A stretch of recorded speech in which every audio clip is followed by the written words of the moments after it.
از اولین روز یادگیری زبان تا مهاجرت موضوع امروز پادکستمون هست. من مهدی اسکندری و اینجا ریلکس شده. مهمون برنامه شیوا رنجبران.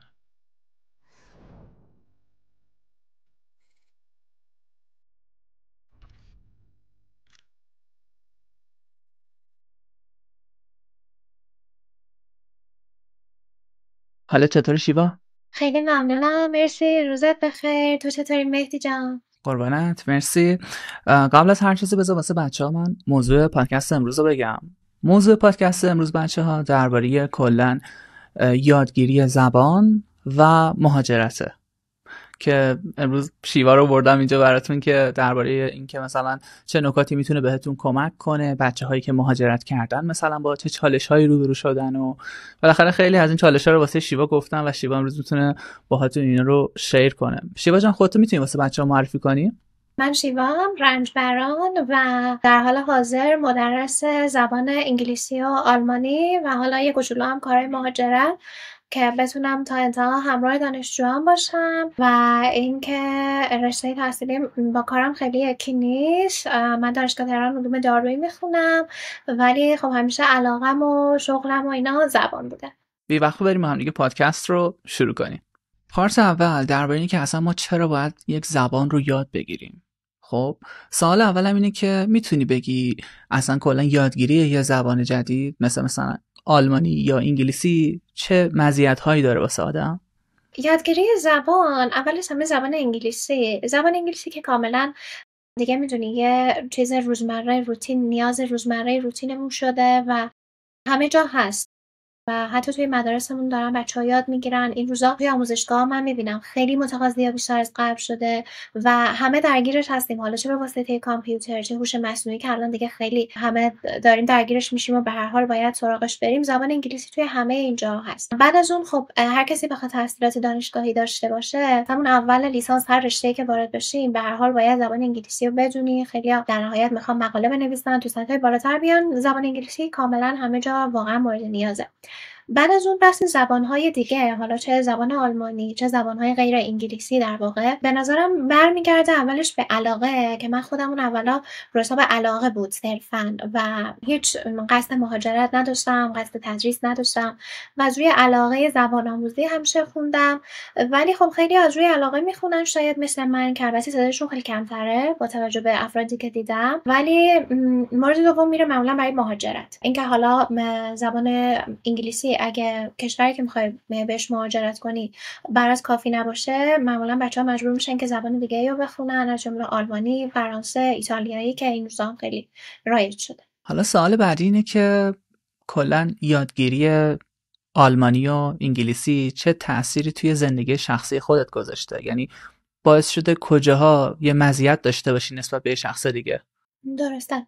خب اون موقعی که من برای کنکور میخوندم همزمان کلاس انگلیسی هم سالها بود که میرفتم و همیشه به من میگفتن که خب اگه میخوای موفق بشی توی کنکور و اینا باید زبان رو ول کنی. من خیلی چیزا رو اون زمان رها کردم، مثلا باشگاه، موسیقی و غیره، ولی زبان رو از رو همین حساب علاقه که داشتم حتی یواشکی هم مشاورم هم ادامه میدادم، آخر هفته ها میخوندم و خب همون زبان خیلی باعث شد که من تو کنکور درصد بالایی زدم. شاید خیلی از موفقیت توی کنکور ارشدم، دکترا، اینها واقعا با زبان بود. یعنی خیلی از همکلاسیان بودن که درسشون خیلی خوب بود، توی درسای تخصصیمون خیلی بهتر بودن. من شاید اونقدر وقت نمیذاشتم ولی زبان همیشه نجاتم میداد. یکی از بزرگترین تاثیرهای زبان انگلیسی واقعا این بود که باعث شد تو دانشگاه بهتری بتونم برم و رتبه‌های بهتری بیارم. بعد از اون چون زبان خیلی به رشته من مرتبط نبود، من هیچ وقت فکر نمی‌کردم که بخوام تدریس کنم. بعد از پیشنهادی که توی آموزشگاهی که می‌خوندم بهم شد و حالا از روی اون شوق و علاقه امتحان کردم، دیدم که واقعا علاقه اصلیم تدریس زبانه و خب کنار دانشجو بودن شغل خیلی خوبی میتونه باشه و به نظرم اینکه با افراد متنوعی آشنا میشین، جنبه‌های مختلف، سنین مختلف، اینا همه مزیت‌های خیلی خوبی بود و من خیلی از بچه‌ها خیلی چیزای خوبی یاد گرفتم. مثل شغلای دیگه نیستش مثلا تدریس زبان که مثلا شما فروشنده باشی یا کسی بیاد یه چیزی بخره و اصلا باهاش آشنا نشی. باعث میشه با خیلی آشنا بشی، ارتباطات خوبی داشته باشی ولی بیشتر منو توی تدریس خیلی زبان انگلیسی کمک کرد.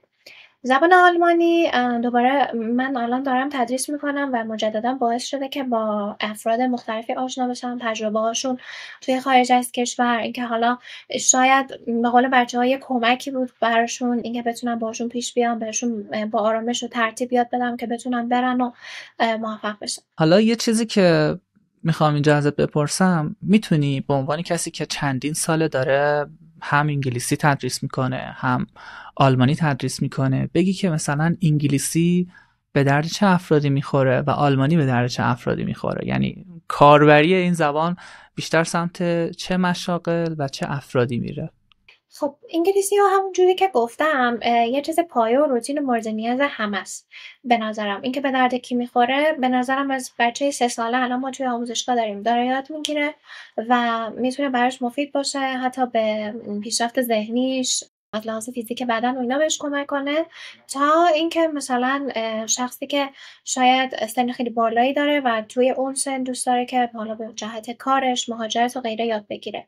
انگلیسی دوباره میگم یه چیز نیاز روتین و کلی و به درد همه میخوره، ولی از لحاظ مهاجرت خب این کشوری که با زبان انگلیسی میپذیرن خیلی زیادن. برای مثل کانادا میدونی خیلی پذیرش زیادی داره، آمریکا همینطور. برعکس اینکه بچه‌ها فکر میکنن چون ما روابط خوبی شاید نداریم مهاجرت به آمریکا سخته، ولی خب خیلی اینجوری نیست. اگه زبان خوبی، رزومه خوبی داشته باشین خیلی میتونه تاثیرگذار باشه.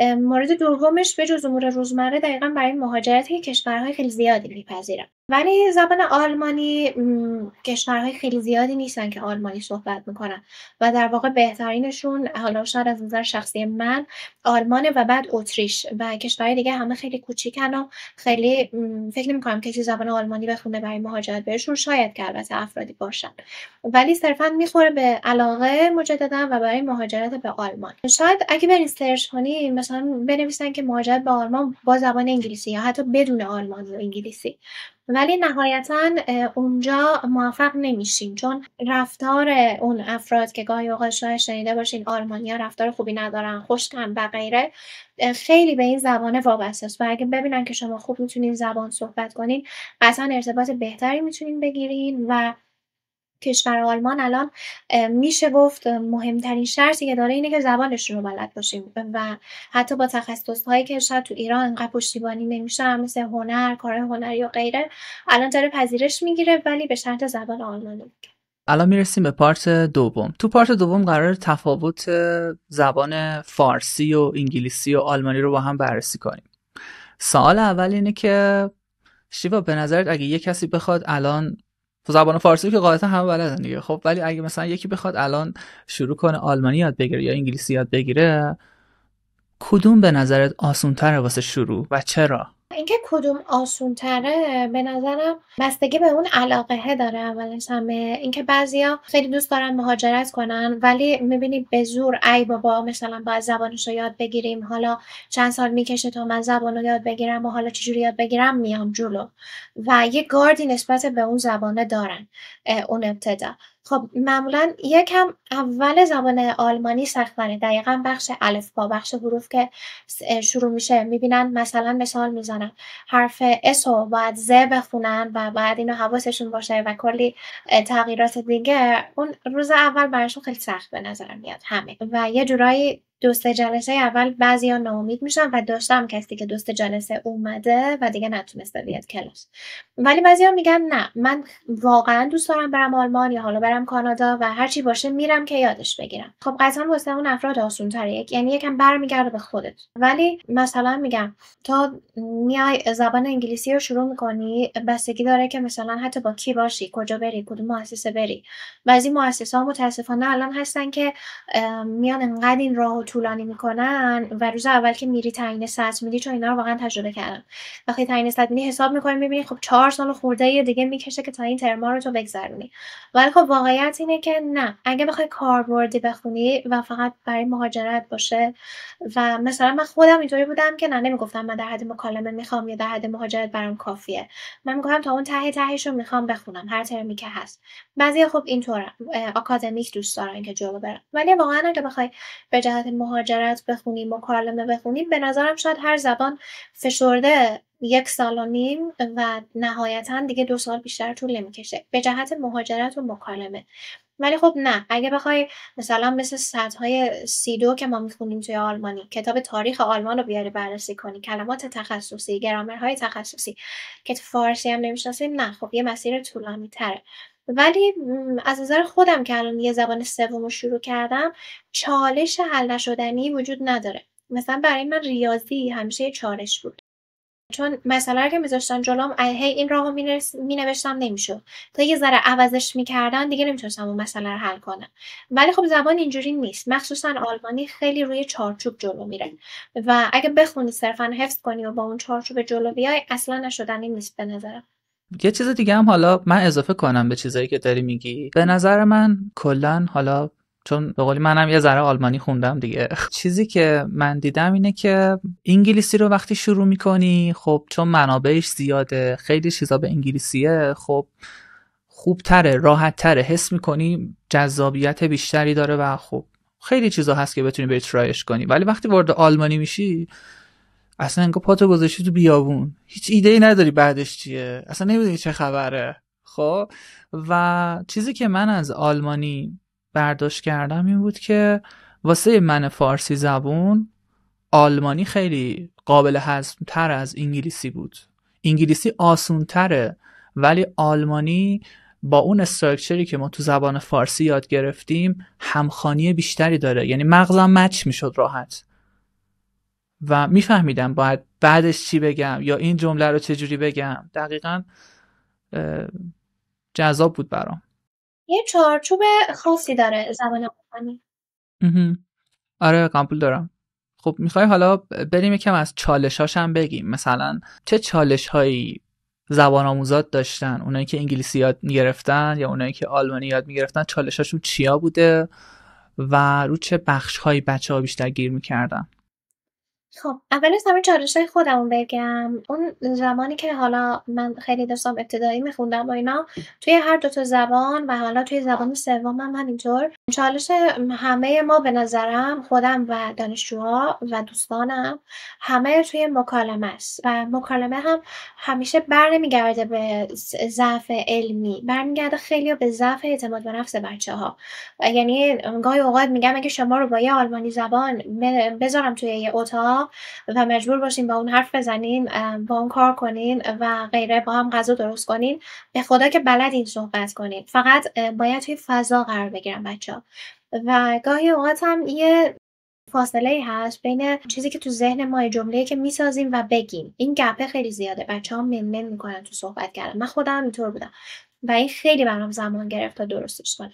چالش بعدی لغته. متاسفانه گرامر اگه توی یه روز به نظر شخصی خودم 10 تا گرامرم بشینی بخونی تمرین حل کنی، حداقل شب دروغ نگم 8 تا 9 تا 7 تاشو بلدی. ولی لغت در طول روز بیشتر از یه تعدادی ذهن آدم نمیکشه.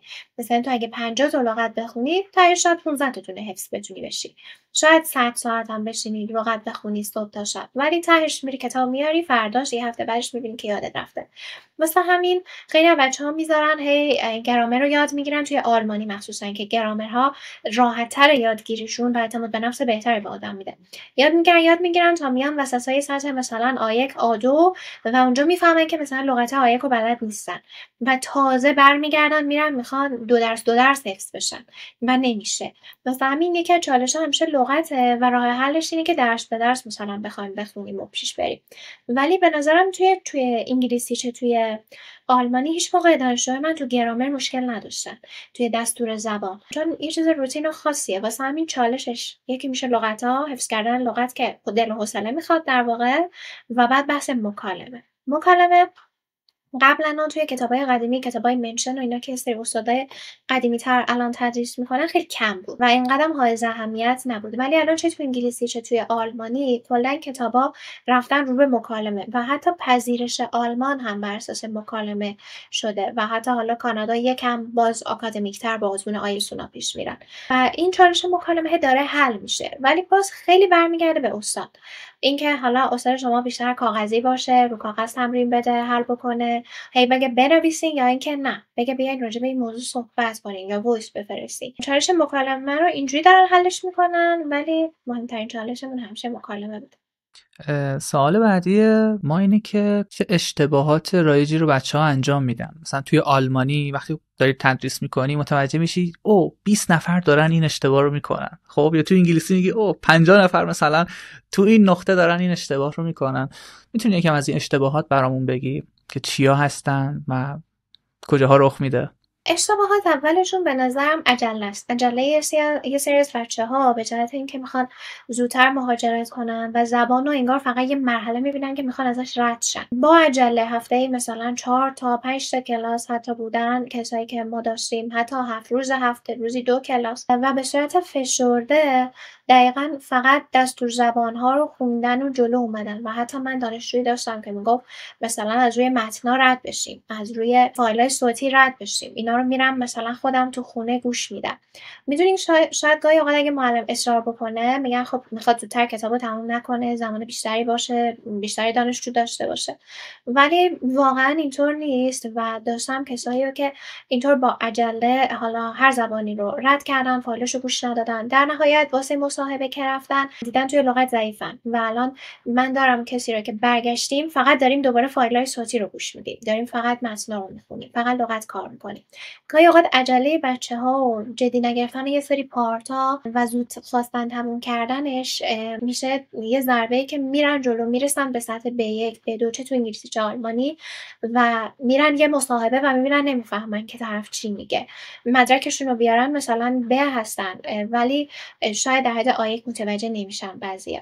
متاسفانه بدترین چیزی که توی زبان اتفاق میفته و مشکلات بچه‌ها، اشتباهات بچه‌هاست اینه که اول اینکه عجله میکنن واسه بالا رفتن توی سطح و اونجا که میرسن یه استوپی میزنن، و بعد اینکه یه سری جاهای کتابو جدی نمیگیرن. برای مثال ما موضوعاتی داشتیم ماهواره در فضا، خب بعد میگن خب این به چه درد ما میخوره، ولی یه ممتحن دقیقا راجع به همین پرسیده بود که مثلا اگه بخوای بری کار بکنی تو فلان شرکت، یه شرکت ماهواره‌های فضایی، مثلا دوست داری تو کدوم بخش باشی؟ خب طرف مهندس آیتی بود، باید میتونست توضیح بده، ولی متوجه نشده بود که اون شخص چی میگه.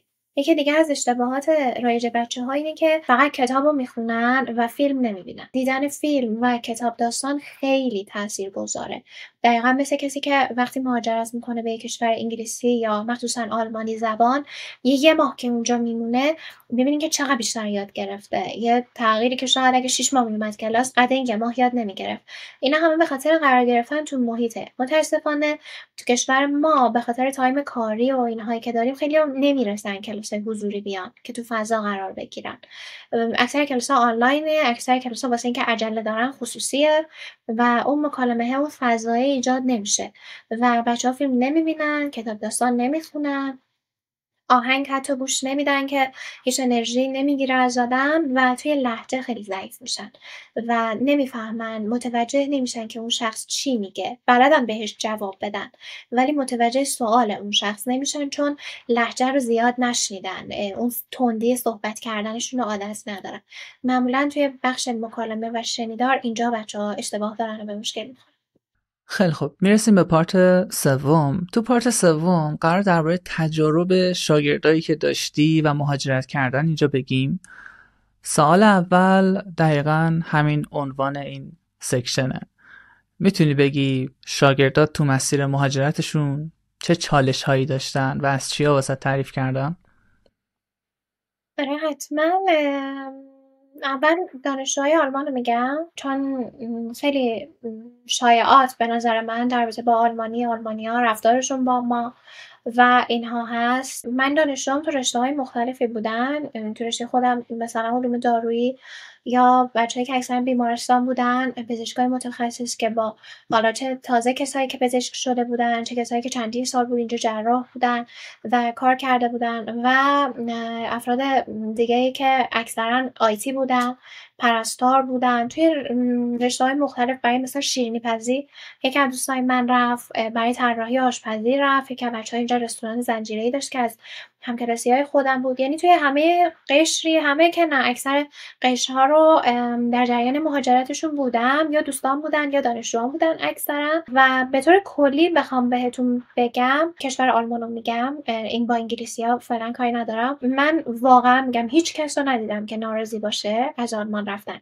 از دور شنیدم مثلا نمیدونم یک دانشجویان گفته فلان فامیل ما رفته اونجا و راضی نیست و میخواد برگرده. اینا رو ممکنه بشنوین ولی باید بریم ببینید خب موضوع چی بوده. اون شخص مثلا اینی که من شنیده بودم متوجه شدم خب خیلی کم سن بوده، هنوز دیپلم نگرفته، یه دختر تنها رفته. خب قطعا اون فشار روحی که مهاجرت با آدم میاره، اون تنهایی روز اولی که میرین خیلی همه چی باحاله، خونه جدید، فروشگاه‌های جدید، خیابون‌های جدید، ولی بعد که مثلا یه ماه میگذره میری همه رو میگردی تازه متوجه میشی. اون اولش یه ماه اولش مثل مسافرته، ولی باز اون ماه دوم که شروع میشه انگار خودت میمونی و خودت میمونی اون کسایی که با تو اومدن، تازه اون بحث سختی مهاجرت و اینا میاد وسط که همیشه بچه‌ها خیلی میپرسن. ببینیم باز بستگی به هدفت داره. اگه بخوای مثلا تحصیلی رفته باشی و واقعا اون رشته رو دوست داشته باشی، دانشگاه رو دوست داشته باشی، به نظرم خیلی میتونه خوب باشه.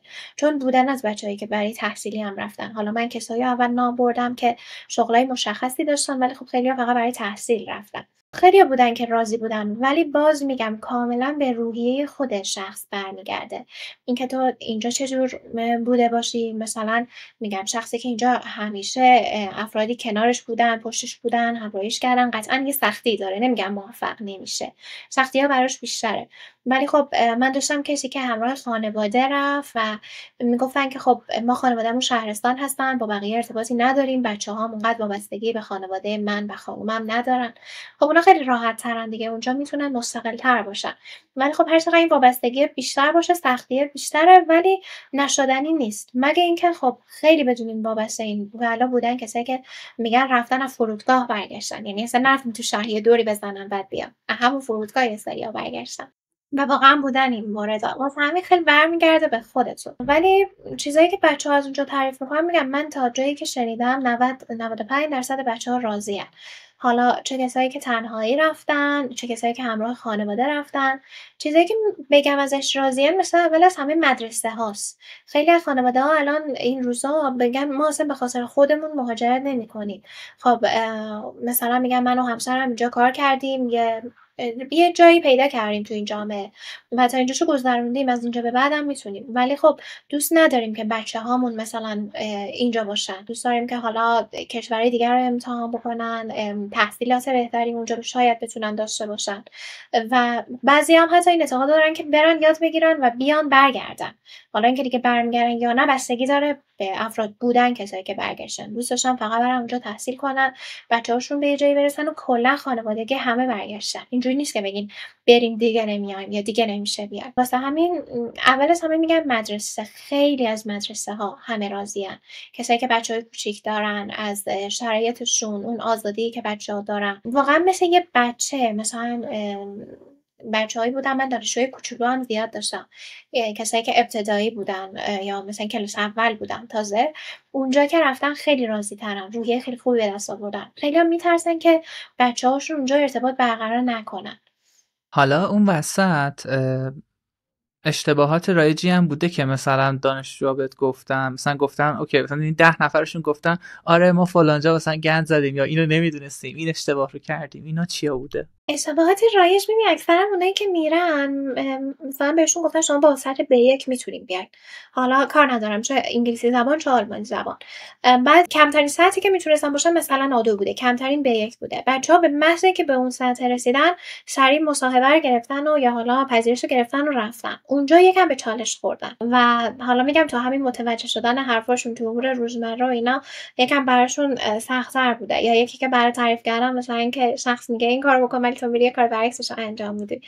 به محض اینکه به یه حد قابل توجهی رسیدن و پذیرش حالا شانسی هر جوری اوکی شده، بچه‌ها رفتن و یکم ضعیف بودن. همه میگن که کاش، اینو خیلی شنیدم، که ما بیشتر زبان میخوندیم که اینجا دستمون پرتر باشه، قوی‌تر بتونیم تو جامعه حضور پیدا کنیم. خاطره هم بوده که مثلا یکی از بچه‌ها یه چیزی واسه تعریف کرده، مثلا واسه خودت هم جدید بود و مثلا واسه بچه‌ها تعریف کنیم، مثلا آموزنده باشه. واقعا خاطره جالبی هم بوده از بچه‌ها. آموزنده یکی همینی بود که برای تعریف کردم، اینکه خب بتونیم بفهمیمشون، مجاله بقیه حالا عجیب غریب نباشه. مورد دیگه یکی از بچه‌ها تعریف میکرد، میگفت با همکارام و حالا دوستان از شرکت یه مراسمی بود، نمیدونم عید پاک بود، نوروز بود، میگم نوروز، کریسمس بود که رفتن اینها رو دعوت کرده بود رئیس شرکت به یه کلوب در واقع، و اینها حالا از منو غذا سفارش داده بودن اول از همه. ولی خب مثلا براشون جالب بود، اون مدیر رو اینا بهشون خندیده بودن که خب ما اول نوشیدنی میخوریم، حالا نه هر نوشیدنی حتی آب میوه، بعد غذا سفارش میدیم، شما مثلا چرا یه دفعه غذاتون رو سفارش دادین. یه سری تفاوت‌های فرهنگی هستش دیگه اون وسطا. یا اینکه مثلا یکی دیگه که رفته بود همسایه اومده بود همه اسباب بازی‌های قدیمی بچه‌هاش آورده بود برای بچه‌های این، و بعد خیلی به این دانشجو خانم برخورده بود که مثلا چرا اینطوریه. ولی خب میشه فقط خواستم لطف کردم و بهش تاکید کردم که حتما موقع رفتن این اسباب بازی‌های قدیمی رو باید بهمون پس بدین. ولی خب میگم تفاوت‌های فرهنگیه دیگه. اون خانم اونش خیلی عصبانی بود که اسباب بازی‌های داغون رو از توی انباری آوردن واسه بچه‌های ما. ولی خب میشه فقط می‌خواسته لطفی بکنه دیگه. حالا میرسیم به بخش بعدی. توی این بخش قراره بگیم که انواع روش‌های مهاجرت چیه و چه شرایط‌هایی وجود داره. شیوا، سوال اول اینه که چه نوع ویزاهایی داریم برای مهاجرت؟ نوع ویزاها به طور کلی معمولا همه الان یا تحصیلی میرن یا به صورت کاری، اپلای برای کار، و یا سرمایه گذاری که خب خیلی کمتره. پناهندگی رو کلا جدای از اینا میذارم، چون اون به نظرم کلا یه چیز دیگه است.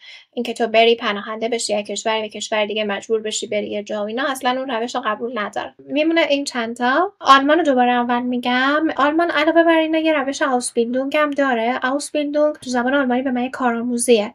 آوسبیلدونگ رو اشتباه نکنم حالا قوانین جدید تغییر نکرده باشه، این که مطمئنم که سنین پایین رو خیلی بهتر میگیره و زیر 30 سال بود اگه اشتباه نگم. و مثلا اگه سنت بالا باشه، فکر میکنم 30 رو بالای 30 باشی، پذیرش آوسبیلدونگ تقریبا خیلی ممکن نیست. آوسبیلدونگ اینطوریه که شما به عنوان کارآموز توی رشته‌ای که حالا انتخاب میکنی، امتیازاتشو داری، حتما هم مدرک زبان میخواد، اقدام میکنی، پذیرفته میشی، اونجا درس میخونی و همزمان کار میکنی، چون کارآموزی طوریه.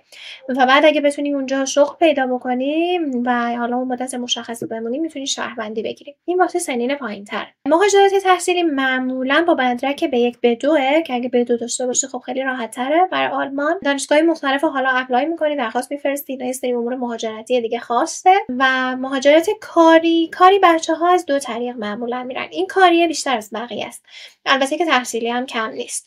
برای کاری دو روشه. بچه‌ها یا مدرک زبان میگیرن، میذارن توی رزومه‌شون، حالا اینا اسمای خاصی داره، چیزایی که بعد انگیزه نامه و غیره که بعد آماده بکنن. مدرک زبانشون که حالا از یک مؤسسه معتبر مورد پذیرش سفارت هست که لیستش رو سرچ بکنین کاملا میاره، میخونن، به اون حد میرسن، آزمون میدن و اون مدرکشون رو به رزومهشون اضافی میکنن و میفرستن شرکت‌ها تماس میگیرن، مثلا یا ایمیل میزنن، در این حد شما رو پذیرش میکنن، میفرستن، میبرین ویزا متریک و میرین. روش دیگه اینه که شما نخواین آزمون رسمی مورد تایید اونجا رو بدین، صرفا مثلا در حد B1 یا B2 بخونین و فقط بتونین مکالمه کنین، مدرک زبان نمیگیرین. اونطوری میتونین خصوصی همینجوری یه معلمی که اوکی هستین باهاش پیدا کنین، درس بخونین، مکالمه خوب یاد بگیرین. اون موقعی که شما رزومه ها رو میخواین به شرکت بفرستین، دیگه آزمون رسمی رو ندادی که تو رزومت بذاری، اونا بر اساس مصاحبه تو رو پذیرش میکنن. بعضیا میگن درصدش کمه، ولی دقیقاً نصف دانشجوها اینطوری رفتن کاریا و راحت‌تر از اون آزمون دادنم هست. به نظرم شرکت تماس میگیره با شما، یه قراری میذاره، مثل همین الان که با هم صحبت میکنیم، یه جلسه آنلاین مکالمه تشکیل میده و با صحبت میکنه. اگه سطح زبانت، رزومت و اینا همش اوکی بود، برای درخواست میفرسته و میتونی بری. پس کاریا شدن دو تا، یکی این که میتونی با مصاحبه بری یا با مدرک داشته باشی، مدرک تو اضافه کنی، رزومه بفرستی. تحصیلی که معمولا حالا اگه استثناءاتی این وسط به وجود نیارن حتما با مدرک، و آوسبیلدونگ هم مدرک زبان میخواد، ولی حالت کاری درسی با همه. سرمایه گذاری هم که کلا قوانینش و مبلغش اینا هر سال تغییر میکنه. میدونم سرمایه گذاری هم هست، تعدادش کمه، ولی اینکه تا چه مبلغی باید حداقل ببری اونجا، شرکت چطور تشکیل بدی و اینا، سرمایه گذاری ها خیلی سر در نمیرم. هیچ کدوم از دانشجوام تا حالا سرمایه گذاری نرفتن. در خصوص سن و رشته هم محدودیت‌هایی وجود داره، مثلا شرایط‌های خاص برای مهاجرت؟ ببین هرچی سن پایین‌تر، حالا نه اینکه بچه باشه، مثلا من منظورم بین 18 تا 30 ساله، واقعیت اینه که بهتر میپذیرن. گرفتن کسی رو که بالای 50 سال 60 سال هم بوده، اینو دیدم داشتم، ولی سنین پایین‌تر رو خیلی بهتر میپذیرن. در رابطه با رشته مثالی برات زدم، مثلا نمیگم رشته پایینی شیرینی پزی، ولی یه مهارت دانشگاهی نیست، آکادمیک نیست.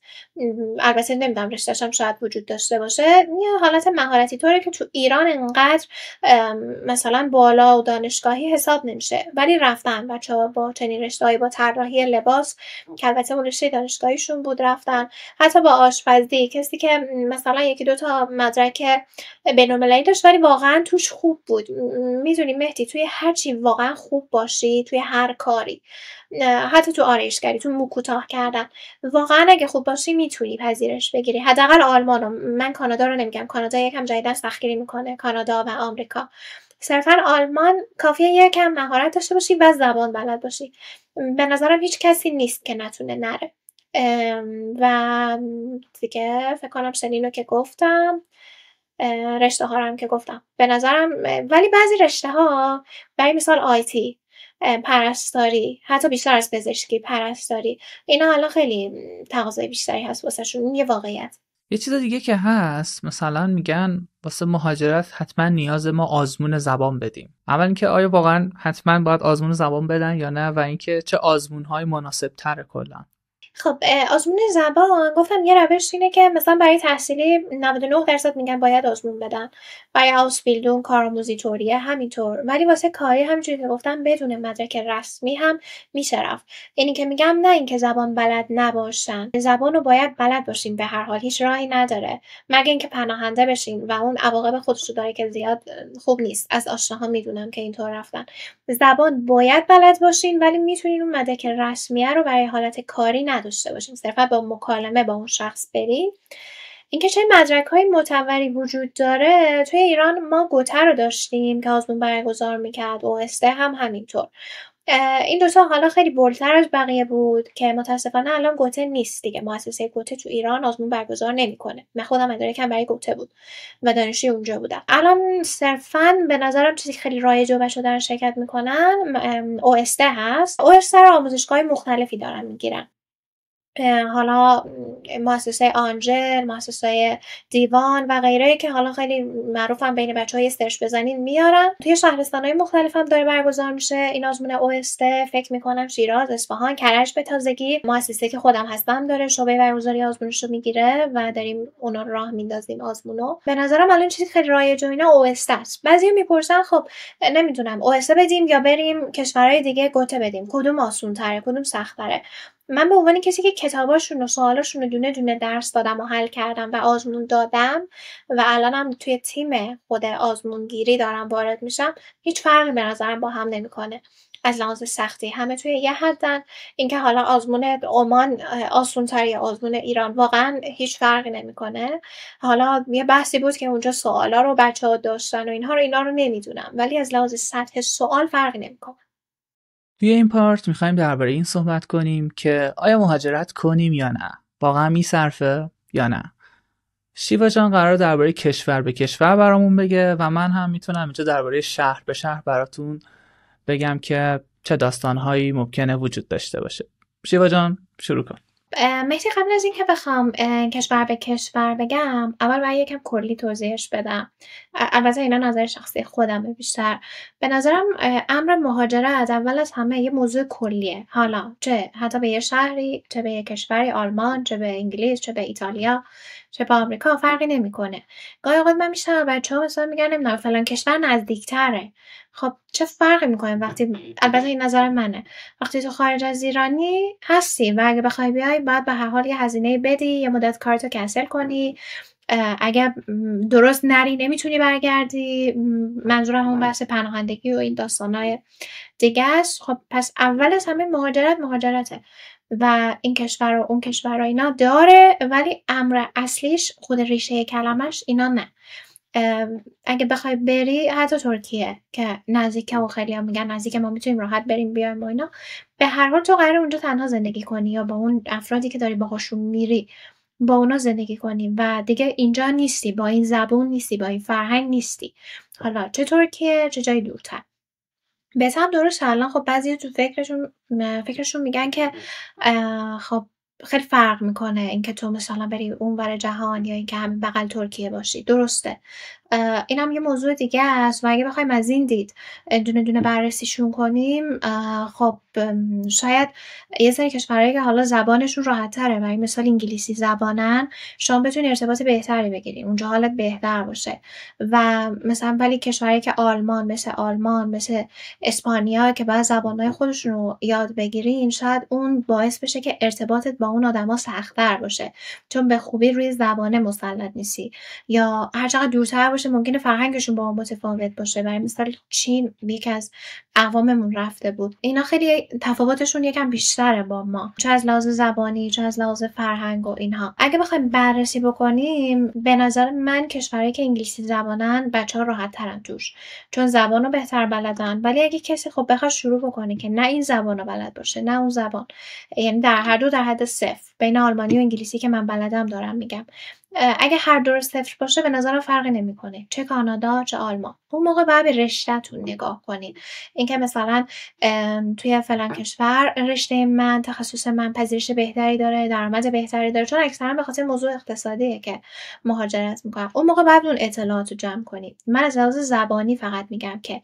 اگر تو هر دو صفری خیلی فرقی نمیکنه به نظرم، بقیه رو باید بر اساس رزومه شخصی انتخاب بشه. مزایا و سختیاش هم میتونی بگی؟ از مزایا و سختیاش، مزایا و سختی‌ها خب می‌دونی هر کاری یه سری مزایایی داره یه سری سختیایی داره. به نظر خودم گاهی اوقات شده مثلا حالا دانشجوها که قطعا اونایی که میان کلاس مخصوصا برای آلمانی نظرشون اینه که حالا برن یا این وسط متوقف میشن یا نهایتا میخوان که برن، ولی گاهی اوقات مثلا از دوستا و اقوام میپرسن که مثلا نظرش چیه، به نظرت بریم اینجا بمونیم؟ من میگم باید هر دو رو بسنجیم، چه مزایا چه معایبشو، و اگر اون مزایا به اون معایب میارزید، یعنی نه اینکه یه دونه بیشتر باشه، به نظرم اون مزایا برای اون شخص باید خیلی بیشتر از معایبش باشه که بیارزه که بخواد بره.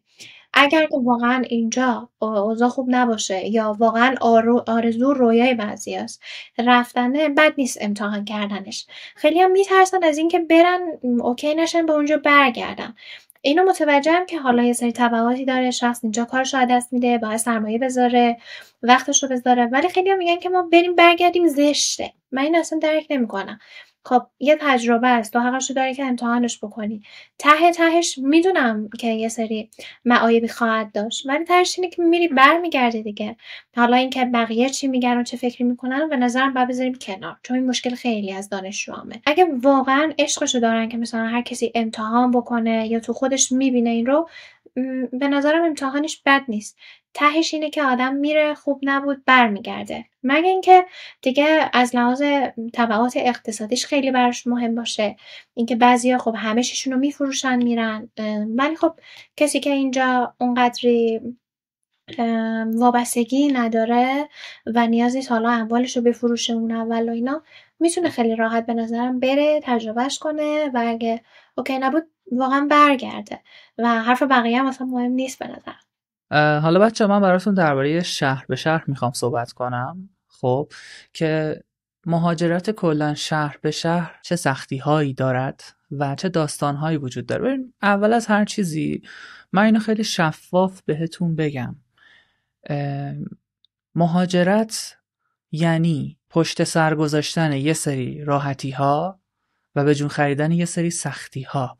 خب و شما باید از یه سری چیزها بگذرید و برید جلو. خب و اینم بهتون بگم وقتی شما دارید از یه شهری به یه شهر دیگه مهاجرت میکنید، شوک فرهنگی ها رو که بهتون وارد میشه، حالا بگید فارسی زبونیم و نمیدونم همه مثل همیم و اصلا اینجوری نیست و واقعا ممکنه شوک فرهنگی بهتون وارد بشه، یه سری چیزا واسهتون جدید باشه، یه سری رفتارهایی باهاتون بشه که ندیدید. خب و خیلی به نظر من مهمه که آدم به تنهایی مهاجرت میکنه یا با خانواده مهاجرت میکنه. پشتوانه مالی محکمی داره که داره مهاجرت میکنه یا نه صفر داره مهاجرت میکنه. خب ببین تو باید ببینی توی اون شهر تو یه پناهنده‌ای یا یه شهروندی، حکم چی رو داری، یعنی چجوری داری مهاجرت میکنی. خب اینا رو گفتم که اول یه سری پیش زمینه بهتون بگم، ولی بخوایم بریم جلوتر، ببین تو بخوای مثلا بیای بگی من باید برم تهران که بتونم تو تهران کار کنم و اینو در نظر بگیرید که بخواید یه جایی رو بگیرید که بخوابید اونجا، خب این هزینه زیادی داره. رفت آمدها توی تهران هزینه زیادی داره. بعد شما اگر یه آدمی باشید که در واقع ساپورت میشید از طرف خانواده، مثلا فکر کنید خانواده‌تون خونه داره، خب یا یه جایی رو براتون رهن کرده، خب وسیله دارید، یه سرپناه آبرومندانه‌ای رو دارید که برید توش بخوابید، خب اوکی باریکلا اینجاش خیلی خوبه، یعنی تو الان شرایطشو داری میتونی بری. ولی ببین تو رفتی زندگیت پای خودته، خریدت پای خودته، شستشو پای خودته، پخت و پس پای خودته، و اگه وسیله نقلیه نداشته باشی واسه رفت آمد هزینه رفت آمد داری، روزی 3 ساعت توی ترافیکی، 4 ساعت تو رفت آمد ممکنه باشی، خب خستگی جسمی زیادی داری. خب یه دفعه‌ای وارد یه زندگی میشی که همه چیزش دست خودته. من نمیگم آسونه، خب ولی ببین تو باید پشتوانه‌ای داشته باشی. بعضیا رو من میبینم که مثلا میگن ما فقط میخوایم بریم تهران. خب اوکی تو اصلا اومدی تهران، بعدش اوکی مثلا بعضیا میگن من میخوام برم تهران برم سر کار، طرف نه خونه داره نه وسیله نقلیه‌شو داره. خب وقتی میاد ببخشید تو هر چقدر فکر کن مثلا 50 میلیون تومان 60 میلیون تومان حقوق باشی، حقوقت بده، یعنی حقوق بهت بدن، خب چه مشکلی واسط ایجاد میشه؟ کلی پول باید بذاری بدی اجاره خونه، خب کلی پول میشه رفت آمدت، خورد و خوراکت، وسیله هایی که میخوای بخری. میدونی منظور من چیه؟ شما باید یه پشتوانه مالی خوبی داشته باشید که این کار رو انجام بدید. خب و اگه بخوام از کلا مزایا و سختی هاش بگم، ببین ما داریم رشد میکنیم دیگه، یعنی داره سنمون میره بالا و بالاخره قرار از خانواده جدا بشیم، یه روزی قرار مثلا ازدواج کنیم و از این داستان. خب مرحله به مرحله است. مرحله اول جدا شدن از خانواده است. جدا شدن از خانواده ممکنه افسردتون کنه، ممکنه شما خیلی وابستگی داشته باشید به اون پدر مادر و برادر خواهر یا هر چیزی. ببین اینکه نمیبینیشون سخته، اینکه دوستایی که باهاشون بزرگ شدی رو دیگه نمیبینی، باید دوست جدید پیدا کنی، هر کسی قابل اعتماد نیست و با هر کسی نمیتونی ارتباط داشته باشی، اینا سختی‌هاشه، دلتنگی‌هاش سختی‌هاشه. و توی اون شهر بزرگ تو با آدم‌هایی ملاقات میکنی که از نظر فرهنگی ممکنه با تو خیلی فرق کنن، ممکنه اصلا اونا یه جور دیگه بزرگ شدن، تو یه جور دیگه بزرگ شدی. میفهمی چی میگم؟ یعنی سخته. خب و من خیلی دیدم فکر میکنم مثلا بیان تهران تمام، نه بابا جان عزیزم، باید پشتوانه مالی باشه، باید حمایت خانوادت باشه. من آدمایی رو میبینم مثلا با خانواده دیسکانکت میکنن که فقط برن، میگن خانواده داره جلوی منو میگیره. نه عزیزم، خانواده به فکر اینه که این بچه من بزرگش کردم اتفاقی براش نیفته، خاری به پاش نره. خب و پدر مادرها هم شاید مثلا خیلی اوقات بچه هاشون رو نصیحت میکنن، بچه نفهمه اون موضوع رو. خب و شاید هم پدر مادر متوجه نباشه. مثلا گاهی پدر مادرای ما چون بلد نیستن میگن این کارو نکن، خوب نیست، دلیلی نداره، نمیدونه. خب اون منطقیه، تو داری کار درست میکنی، ولی یه سری جاها تو اطلاعی نداری از موضوعی و فقط میخوای این کار رو انجام بدی. و من نمیگم بده، فقط دارم میگم که منطقی به قضیه نگاه کنید. هیچ جا براتون فرش قرمز پهن نکردن، چه بیایید تهران چه برید کشور دیگه.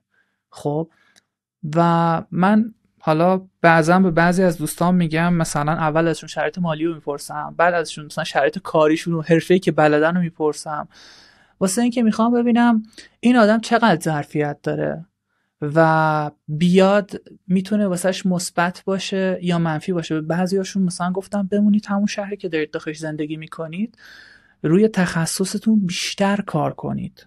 زمانی که خیلی اعتماد بیشتری داشتید به ستونایی که چیدید، بعد قدم بردارید، چون آسیب میبینید، افسرده میشید و ممکنه مثلا اون بودجه‌ای که گذاشتید رو صرف کنید و به نتیجه هم نرسید.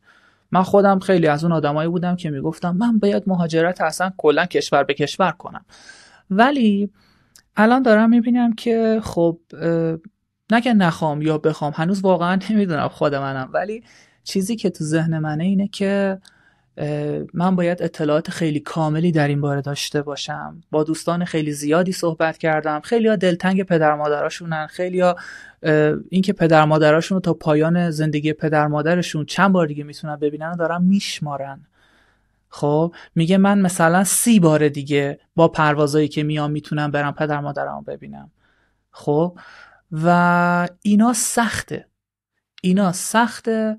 زندگی هم کلا به نظر من خیلی عادلانه و آسونم نیست، ولی خب اگر قوی باشید، برنامه داشته باشید و قدماتون رو شمرده بردارید، اوکیه، میتونید موفق بشید. ولی خب هر چیزی بهایی داره دیگه، باید بهاشم بپردازید. خب مهدی، به نظرت همه مشکلات ما با مهاجرت و اینا حل میشه یا نه؟ این سوال خیلی سوال عمیقیه.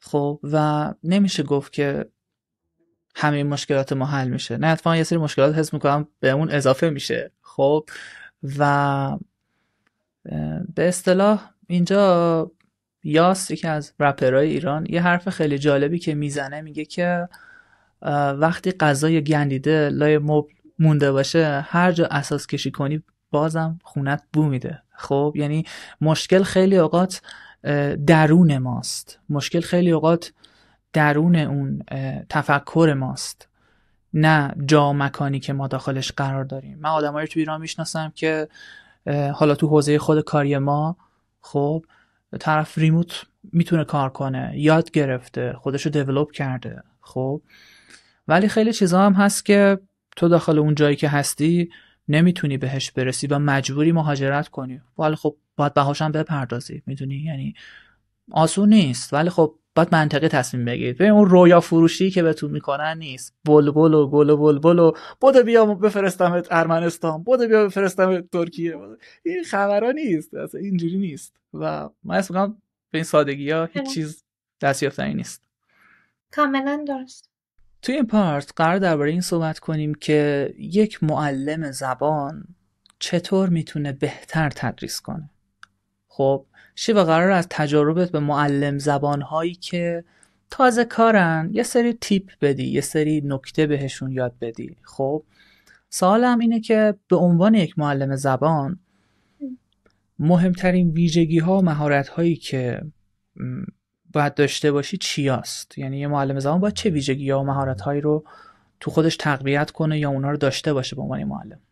اول اینکه من تو این قسمت فقط دید و تجربه های شخصی خودم رو میگم و ممکنه حالا هر معلمی موافق باشه و حالا نظر ایده و روش خودش رو داشته باشه. به طور کلی تو متد من، تو روش من که حالا بر اساس تجربه هم هست بیشترش، به جز حالا روش های آکادمیک که توی کلاس های مختلف و اینها خوندیم، برای من کلاس ها به رده های سنی تقسیم میشن. برای مثال یکم پیش بهت گفتم که حالا مثلا دانشجوی کوچولویی داشتم که شاید تازه کلاس اول رفتن، این مثلا یه سری نوجوانا بودن که دارن میخونن خودشون برای آینده که بخوام مهاجرت کنن آماده میکنن، یه سری قشر جوونن که حالا درگیر کارن، خانواده، زندگی و بچه‌ن، و یه سری هم که حالا سنای بالاترن، تجربه کاری زیادی دارن و اینا. من تجربه همه سنین رو تقریبا داشتم، حالا چه به صورت خصوصی چه گروهی. میدونی با هر قشر سنی باید یه روشی داشته باشی و حتی گاهی اوقات به نظرم فرد به فرد این فرق میکنه.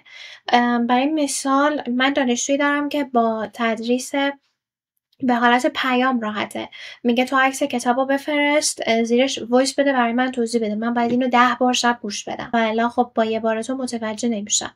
ولی یه نفر دیگه هستش که مثلا حتی حاضر نیست تستشو تایپ کنه و میگه سر کلاس باشه من اینو بگم پس مهمترین چیز به نظرم اینه که با هر کسی بتونین تغییر کنین. اینکه نه روش من به حالت پیام فرستادنی نیست، نمیدونم روش من اینجوری نیست که تو بخوای تست شفاهی بدی، به نظرم جواب نمیده و اون شخصی آزاده میشه و میمونه پای تو. اینکه نتونست ادامه بده، زبان علاقه‌مند نشد و بعد اینکه خب اون اونجوری یاد میگیره. اینکه روش تو چیه اصلا مهم نیست. ولی خب یه جاهایی هم باید روش خودت هم بیاری. مثل زمانی که بهتون گفتم یکی از دانشجوهای من همیشه میگفت که مثلا متنا رو رد کنی، فایل‌های صوتی رو رد کنی. ما حتی تا بحث و دعوا هم یه موقعی با بچه‌ها میرسیم که نه باید بخونیم، اون میگه نه باید رد شیم. یه جاهایی هم خب باید اون الزام تو باشه، چون میشه اون شخصی که میره تا آخر به یک و میبینه که خب بلد نیست، بعد برگرده بیاد. اون موقع میگه تو راست میگفتی، ولی دیگه فایده‌ای نداره که. چون به نظرم یه معلم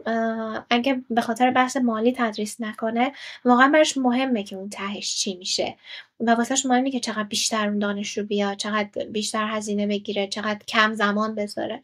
واقعا مهمه که برن. یه موقعی من به بچه‌ها مثلا میگم که شما اگه مهاجرت کنین، من اون شب راحت میخوابم. شاید حالا بچه‌ها که ببینن اینو متوجه بشن، بگن اینو به ما هم میگفتی. ولی واقعا اینا همه خیلی مهمه. باید با وضعیت شرایط اون آدم خیلی بتونی کنار بیای. اینا مهمترین چیزه. بعد از اون برمیگرده مثلا به بحث کتابا. الان مثلا یه سری کتابایی هستن برای آلمانی، برای انگلیسی که قدیمی ترن. متاسفانه یه سری اساتید به خاطر اینکه عادت کردن به تدریس اون کتابا و اونا راحتن، هنوز هم اونا رو ادامه میدن و یکی این آپدیت بودنه به نظرم. بحث دیگه بحث مکالمه است. مکالمه خیلی این روزا مهمتر شده. قبلا اینطوری نبود. کتابا همه بر اساس گرامر بود، بر اساس نوشتار بود. ولی الان همه چی رفته بود مکالمه. حتی بهتون گفتم توی روش‌های مهاجرت الان یکی از روش‌های اقدام کاری آلمان که خیلی راحت‌تر جواب میده، همون بحث مصاحبه با اون شخصه. اینکه مکالمه فقط این نیست که صحبت کنید. مهمتر این که متوجه بشین شخص چی داره به شما میگه که بعد بتونین جوابش رو بدین. برای مثال الان تو ازم سوال پرسیدی مهدی، اگه من سوالتو متوجه نمیشدم، هر چقدرم سخنرسول بودم ولی خب یه چیز دیگر رو توضیح میدادم.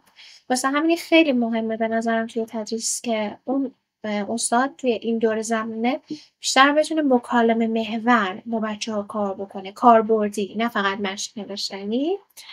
و بعد از اون بحث اعتماد به نفسه. اینکه نه اونقدر اعتماد به نفس کاذب به بچه‌ها بدین که مثلا با سطح آ1 آ2 بگن که ما قبولیم، برن مصاحبه متوجه نشن شخص چی میگه و شکست بخورن، یا برن کلی پول هزینه آیلتس و گوته و اینا رو بدن آزمون قبول نشن و بیان سراغت که خب چرا انقدر به ما اعتماد به نفس دادی، من که قبول نشدم. و از طرفی هم انقدر ناامیدشون نباید بکنیم که نه تو خیلی بد داری میخونی، یاد نمیگیری، خوب پیش نمیای. من یه دانشجوی کوچولو هم داشتم، تقریبا کلاس اول دوم بود، اول بود میخواست بره دوم. یه پسر خیلی شیطون. جلسه اول که اومده بود، جلسه اول که نه بهتره بگم در 15 جلسه اول که اومده بود، روبروی میزش خب یه میز تحریر و صندلی داشت. حتی یک دقیقه هم قسم میخورم روی صندلیه نمی نشست. این صندلی رو میزد اینجوری بر خودش بچرخه و خودش تو اتاق میچرخید. به منم جواب میداد. اونجوری نبود که اصلا مثلا حواسش به کلاس نباشه ولی نمیدیدیش. یا اینکه مثلا اول کلاس یه دونه از این کارت‌های بازی رو میچسبون جلوی دوربین که میگفت به این درس بده، من نیستم، ولی میشنید، ولی جواب میداد. خب من میگم اگه بخوایم با این سن کنار نیای، بعضی از همکارای من هستن که خب واقعا دوست ندارم، میگم بابا بچه‌ها نمیتونیم سر کله بزنیم. ولی من مثلا گاهی اوقات میگفتم اوکی، مثلا من به همین تصویر رونالدو بود معمولا میچسبون به جای خودش، میگفتم من به این درس میدم، مثلا آقای رونالدو چه میدونم فلان رنگ چی میشه، و اون به جای این جواب میداد. کم کم اون برچسب رو کند، گذاشت کنار. الان از رو صندلیش تکون نمیخوره. حالا به واسطه شیطونیایی که داره میره یه غذا مزه و اینا برمیداره میاره، ولی یک خط هم حتی نمینوشت. مهدی میگفتش که تایپ میکنم بخوای برات، یا ماژیک میارم با تخته مینویسم. ولی خب میگم با هر سنی باید شبیه خودش کنار بیای. این اصول تدریسه به نظرم. این که بگی نه مثلا تماس بگیر به پدر مادر، نه بیاین بچه‌تون شیطونه من نمیتونم درس بدم، یا اینکه این اصلا یاد نمیگیره، یا اینکه اصلا نمیشه من با این کنار نمیام، به نظرم اشتباهه و الان ما همون جوری که پیش رفتیم با هم 2 تا کتابو تموم کردیم و خب اگه همون اول یکی مثل من میگفتش که نه من اصلا نمیتونم، شاید این بچه هیچ موقع نمیخوند و الان که دیگه دم مهاجرتشونه شاید وقتی میرفت اونجا مدرسه مثلا آسیب میدید. میتونی به نظرم وقتی یه معلم هستی باید واقعا دلت برای اون شخص پیش اون شخص باشه، علاقه داشته باشی به دانشجوات و الا هر چقدر اگه بخوای از جنبه مالی کار کنی و این داستانا بالاخره اون شخص متوجه میشه و به نظرم تدریس نمیپذیره چنین چیزی رو. واسه همین حالا اینو مثال زدم که بخوام بگم باید با همه مدل شخصی بتونی راه بیایی تا بتونی یه معلم خوب باشی، ولی خب اصول خودت هم کنارش حفظ کنی.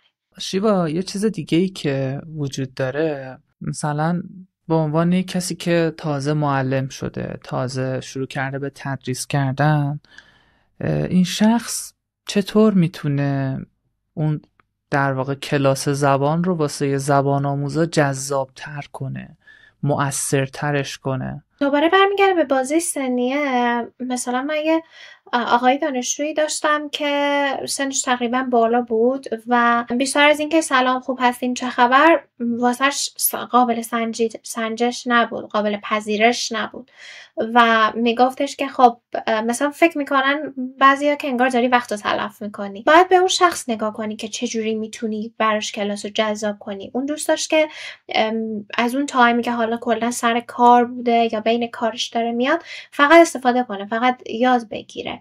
ولی خب مثلا نوجوانا الان اینجوری نیستن. من یه موقعی مامانای بچه‌هایی که تماس میگیرن، والدین که تماس میگیرن میگن که مثلا پسر ما دختر ما به کلاس علاقه‌منده و میگه فضاش خوبه، با معلمم مثلا دوستم.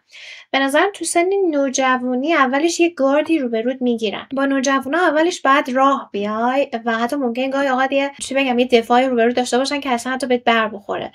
داشتم چنین کسایی که یه جوری ان نوجوانا خیلی راحت اوکی نمیشن، اعتماد به نفسشون یکم پایینه. به نظرم با اونا مثلا با خیلی آروم کنار بیای، خیلی آروم جلو بری و بعداً باهاشون دوست بشی. افرادی که حالا سن و سال بیشتری دارن و فقط اومدن که یاد بگیرن، دنبال این که امروز چه خبر چه کار کردین اینا اصلا نمیگنجه تو اون کلاسا. به نظرم اونا رو باید فقط رسول آموزش جلو بریم و میان سال هم یه چیزی بین این دوتا. بریم سراغ آخرین سوال این پارت. چه روش تدریسی رو واسه زبان ترجیح میدی بیشتر اوقات و چرا؟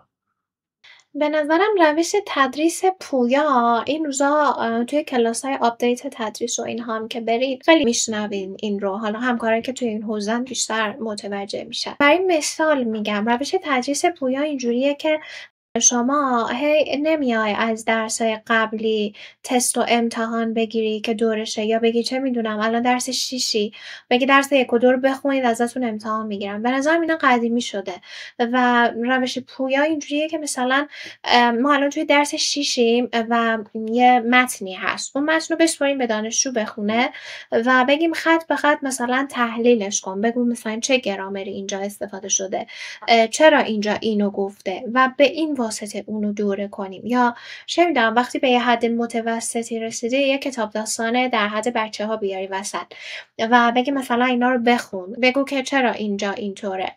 یه روش دیگه اینه که از کتابای خارج از کتابای خودمون گاهی اوقات تمرین بیاریم سر کلاس حل کنیم. این که واسه بچه‌ها بفرستیم بگیم چه می‌دونم 5 صفحه رو حل کن و بفرست، حالت تکلیف طوری بد نیست، ولی گاهی اوقات هم خوبه که این تمرین‌ها رو بیاریم رو تخته و بنویسیم و با بچه‌ها با هم تمرین حل کنیم. یا اینکه نمیدونم مثلا هر جلسه یه مبحثی رو مشخص کنیم، یه مبحث کوچیک، نه اینکه مثلا برو کلا فعل و فاعلا کلا جملات مجهول رو بخون. مثلا چه میدونم یه دونه فعل لاسن برای مثال توی انگلیسی توی آلمانی مثلا 2 تا جمله با این بگو، کاربرداشو پیدا کن. یه چنین روش‌های پویای الان بیشتر مد روزه تا اینکه حالا بخوای مثل قبلا بچه‌ها مشق بنویسن. یه چیز دیگه هم که تو متد تدریس الان خیلی دارن تاکید میکنن، حالا چه زبان فارسی حتی تو مدارسمون، چه زبان انگلیسی، آلمانی، فرانسه، فرقی نمیکنه، دیکته نوشتن رد شده. این توی یه کنفرانسی بود برای یه همایشی از کشور اتریش که نهایتا مدرک بین‌الملل برای تدریس میدادن که من دارمش. اونجا تاکید میکردن، این نظر خودم نیست، اینکه مشق نوشتن کاملا رد شده. قبلا ما به ما سرمشق میدادن یا یه متنی رو میدادن، میگفتن که چه میدونم اینو بخونید یا از روش رونویسی کنید. اینها کاملا رد شده و رونویسی، سرمشق دادن، اینها مورد علاقه آدمای این روز که پیشرفت کردن، مخصوصا بچه‌ها و نوجوانا که حال و حوصله اینا رو ندارن نیست و رونویسی و اینا حذف شده و میگن به صورت دید، یعنی اینقدر باید مثلا اون شخص کتاب بخونه، متن ببینه، تمرین حل کنین، تو سایت‌های بازی برین و اینها که چشمش دیکته اونو یاد بگیره، نه اینکه حالا بگیم این کلمه رو دیکتهشو بلد نیستی برو نمیدونم 2 خط خط روش بنویس. اون روش قدیمیه. و آخری هم سایت‌های بازی خیلی جذابن. برای مثال چه میدونم شیریا خط الان ما داریم، تاسا هستن، یه سری سایت‌های مخصوص داریم توی گوته که حالا البته که سایتمون فعلا بسته است، بازی‌های مختلف با تمرینا میذارن، یه چیزای جدید و پویا پذیرن افراد. ولی خب بعضی هم هستن که سن بالاتری دارن و اصلا حتی اینم نمیپذیرن که بخواین حالا تو کلاس بازی بکنید، چه میدونم دیکته رو بگی، متن بخون، بیا بشین کتاب داستان بخون. دوباره برمیگرده همش به این که با نوع سن و دید و دیدگاه اون طرف باید جلو بریم. شما میتونی یه سری منابع هم به بچه‌ها معرفی کنی که مثلا واسه یادگیری زبان آلمانی یا انگلیسی خیلی به کارشون بیاد؟ آره حتما. توی زبان انگلیسی همونجور که قبلا هم خودت اشاره کردی منابع خیلی بیشتره نسبت به زبان آلمانی، فرانسه که الان دارم میخونم و حالا زبانهای غیر انگلیسی. کتابای برای انگلیسی الان کتابای لغت خیلی کاربردی، مخصوصا واسه کنکورم که اون اولا گفتم به من زبان خیلی توی کنکورا کمک کرد، کتاب 504 که حتی این کتابایی که مخصوص برای کنکورای دکترا ارشد چاپ میکنن خیلی بهتره. کتابای آکسفورد که پیشنهاد میکنم اگه خواستین شروع کنین، حتی اگه سطح خوبی دارین، حتما از بیسیکش شروع کنین. یعنی حتی اگه شده اینقدر مسلط هستین که کتابه رو یه هفته‌ای بخونین و بذارین کنار، حتما از سطح بیسیکش شروع کنین. کتاب 504 این دوتا واسه لغت واقعا عالیان و خیلی وقته که توی آموزشگاه‌ها، توی بازار اینا روی بورسن. بعد از اون الان من خودم بیشتر کتابای اینترچنج رو دارم تدریس میکنم، هدوی و بعد اینترچنج 1. حتی اگه بچه‌ها بخوان خودخوان بخونن میتونن با این روال جلو برن، با کتاب هدوی جلو برن، بعد با اینترچنج 1 2 3 و بعد میره تو پسیج که دیگه سطح‌های بالاتر من نیازه که حالا یه استاد راهنمایی هفته یه بار یه چنین چیزی کنارشون داشته باشن. برای آیلتس کتاب‌هایی هستن که نمونه آزمون آیلتسن، اونا خیلی کاربردی‌تر از کتابایی که میان فقط توضیح میدن. نمونه سوال خیلی خوبه که بچه‌ها حل بکنن و یه سری کتابایی هستن که لغت مخصوص آیلتسن، Essential Word for IELTS for TOEFL، میتونن جداگانه بخونن و واقعا هم نیازه اینکه ما دانش عمومی خوبی داشته باشیم. هیچ موقع به نظرم نمیتونیم نمره آیلتس بالای 5 و 6 بگیریم. میدونی یه جایی به بعد این آزمونا مثل کنکور انگار یه سری تریکایی رو باید بلد باشیم، یه سری روشات تست‌ها، چه میدونم نوع سوال، آزمون، این که چند کلمه جواب بدم، با حروف بزرگ جواب بدم یا با حروف کوچیک. برای مثال یه مثال براتون میذارم، عددهای دو رقمی 22 23 24 اینا بینشون یه خط فاصله داره تو انگلیسی. اگه توی آیلتسون خط فاصله بینشون نذارین کلا نمره رو از دست میدین. فکر کنین شما خوب شنیدین، تو اون استرس آیلتس عدد رو شنیدین، دیکتهشو دارین مینویسین، کاملا درست مینویسین، ولی خط فاصله بینشون نمیذارین و خب نمره اون بخش رو از دست میدین. توی آیلتس هیچ این چیزایی هست. واسه همین حتما به یه استاد، یه معلم، یه ویدیو اگه میبینین، دوره اگه میخرین، یه چیزی نیازه برای آیلتس. ولی برای مثلا سطح پایه و اینا حتی بچه‌ها میتونن خودخوان بخونن. برای آلمانی کتابای اشتارتن خیلی معروفن و خیلی رایجن. البته که این اخیراً که گوته بود به جای اشتارتن داشت کتابای مومنتر رو تدریس میکرد که جدیدتر از اشتارتن هم هستن، ولی اونقدر هنوز مد روز نشدن، ایراداتشون در نیامده. واسه همین من هنوز اشتارتن رو توصیه میکنم که بچه‌ها بخونن تا به 1 و بعد از اون که میدونین کتابای زیشا هستن که 2 جلد میشن و تا آخر 30 رو دارن. کتاب داستانا خیلی خوبن ولی خب معمولا اینجوریان که کتابای خودمون هم میگیم به زور میرسیم بخونیم، به کتاب داستان نمیرسن. کلی میخریم، من خودم کلی دارم که بعضیاشو نخوندم. کتاب داستان اگه دل و حوصله‌شو داریم به یه حد خوبی که رسیدی میتونیم بگیریم. و اینکه فیلم دیدن خیلی خوبه، حتی اگه روز اولی که میرین کلاس زبان هنوز ABCD هستین فیلمو ببینین، خیلی تاثیر داره. آهنگ بد نیست، مثل فیلم نمیشه ولی بد نیست، به لحنشون آشنا میشین. چون یکی از دانشجوهای من خیلی خوب صحبت میکرد آلمانی رو، مصاحبه گرفت با یه شرکتی توی آلمان و به لهجه ایراد گرفتن و قرار مصاحبه مجدد براش گذاشتن برای تمرین لهجه. ما یه استاد توی آلمان پیدا کردیم که نیتیو بود و لهجه رو رفت با اون تمرین کرد. واسه همین فیلم میگم ببینین که لهجه را بیفته، چون من هر چقدرم که اصول خوب باشم، لغت خوب بلد باشم، کلی فیلم دیده باشم، هیچ موقع مثل اون آلمانی صحبت نمیکنم و اونایی که این ادعا رو دارن، استادایی که مخصوصا تو ایرانن، به نظرم اصلا نمیشه. چون بعد اونجا باشین لحنشون رو بگیرین. نمیدونم تا حالا شده مثلا میریم اصفهان و یکم اونجا هستیم انگار یکم شبیه اونا صحبت میکنیم، اون لهجهشون رو میگیریم، یا میریم یه شهر دیگه میبینی یکم شبیه اونا شدی. این هم اینطوریه، فیلم رو که ببینین ناخواسته لهجهش رو میگیرید. مثلا یه فیلم پایتخت که پخش میشد من خیلی اداشون رو در میآوردم، شبیه اونا صحبت میکردم با اینکه شبیه ساعت بود. شما هم واقعا همین کارو بکنید، فیلم ببینید، سعی کنید اداشون در بیارید، مثل اونا تون حرف بزنید، حتی به مسخره، ولی خیلی کمک میکنه. و اینکه به نظرم اگه شرایطشو دارین حتما واسه شروع مخصوصا یه استاد داشته باشین، چون کسایی که خودکار از یوتیوب میخونن، دوره آفلاین میخرن و اینا، یه جایی این رها میشه، مخصوصا تو آلمانی که یکم سخت میشه. یه نفر انگار بالا سرت نیست، یه زوری بالا سرت نیست که اونو نگه داره. به نظرم اگه شرایطشو داری حتما با یه استاد، حتی با هفته یه روز، با تعداد کمتر پیش برین که اون یه نفر بالا سرتون باشه رو انجام بده براتون. خیلی خوب شیوا جان، رسیدیم به پایان پادکست. حرفی، سخنی، چیزی هست بخوای به بچه‌ها بگیم؟ آره حتما. اول اینکه اگه واقعا دوست دارین، شرایطشو دارین و اینجا واسهتون به هر دلیلی اوکی نیست، از مهاجرت نترسین و از طرف خیلی آسون نگیرینش، یکم از مهاجرت بترسین و حساب شده برین. برای رفتن هیچ خجالت نکنید و اینکه زبان رو هیچ موقع یه مانعی برای خودتون نبینین و سعی کنیم با کسی که باهاش راحتی میتونین ارتباط بگیرین، کم کم کوچیک کوچیک شروع کنین بخونین. و زبان انگلیسی رو خیلی توصیه میکنم که همیشه حتما داشته باشین، حتی اگه نمیخواین مهاجرت کنین، حتی اگه هیچ وقت قرار نیست صحبت کنین، چون اینطوریه که نسل جدید خیلی پیشرفته‌تر خواهند بود در رابطه با زبان، در رابطه با کامپیوتر و غیره. حالا زبان غیر انگلیسی رو کاری ندارم و نباید به نظرم از اونا عقب‌تر باشیم به عنوان یه نسل عقب‌تر. زبان انگلیسی رو همیشه داشته باشیم. به من خیلی کمک کرد دانشگاهی که قبول شدم، رشته‌ای که دارم میخونم، توی کنکور اول خیلی واقعا. و بعد از اون حتی اگه وقت اضافی دارین و حتی باز قصد مهاجرت ندارین، زبان دوم خوندنم توصیه میکنم، مخصوصا نوجوانا و جوونا که الان خیلی بهتر مغز آدم انگار میکشه اصطلاحا. و من که واقعا راضیم از تدریس. اگه بخواین راجع به تدریس بدونین واقعا خیلی خوبه، شغل جالبیه، با افراد مختلفی آشنا میشیم، خیلی یاد میگیریم و واقعا فضای خیلی خوبی داره. از این جهت من راضیم. و در رابطه با مهاجرت هم مجددا میگم هم خیلی ازش بترسین و هم اصلا نترسین. خیلی خوشحال شدم امشب اینجا داشتمت و تونستیم کلی اطلاعات باحال واسه بچه‌ها بسازیم. خیلی ممنونم، همچنین من خوشحال بودم که کنارتون بودم. پس با بچه‌ها خداحافظی کنیم. خداحافظ، امیدوارم که موفق باشین.